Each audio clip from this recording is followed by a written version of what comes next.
Cards చూపించాం. ఈ కొత్త కార్డ్స్ ఇవి ఈ విధంగా క్రెడిట్ కార్డ్ సైజులో ఉంటాయి. సో ఇవి దీనికి వీల్ ఆల్సో హ్యావ్ పైకి చూపించాలా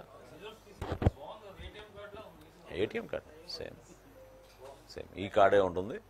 దీనికి మీకు క్యూఆర్ కోడ్ ఉంటుందండి, అది సేఫ్టీ ఫీచర్. సో ఈ కార్డ్ మనం కొత్తగా లాంచ్ చేయబోతున్నాం త్వరలోనే. ముఖ్యమంత్రి గారి సలహాలతోటి దానికి ఒక సిస్టమేటిక్ విధానంలో చేస్తాం. Yes we'll replace it's called the rice card. బ్యాక్లో family member details, all the family member details will be there. ఇది గతంలో కన్నా మీరు చూసారు సో క్లియర్, ఇదివరకు మీకు కనపడేది కాదు, పెద్ద కార్డు ఉన్నా కూడా మీకు కనపడేది కాదు. ఇక్కడ ఏంటంటే చాలా క్లియర్గా మీకు కనపడేటట్టు ఈ ఏర్పాటు చేసాం. ఇంకా ముఖ్యం ఏంటంటే దీంట్లో మీకు అంటే ఎన్ని నంబర్ ఆఫ్ కార్డ్స్ అనేది మనకి చూసారు కదండి. మరి ఈ వీడియో కనుక మీకు నచ్చినట్లయితే ఒక లైక్ కొట్టేసి మీ అభిప్రాయాన్ని కూడా కామెంట్ బాక్స్లో తెలియజేస్తూ ఇలాంటి ఇంట్రెస్టింగ్ అప్డేట్స్ కోసం మా ఛానల్ని సబ్స్క్రైబ్ చేసుకోండి.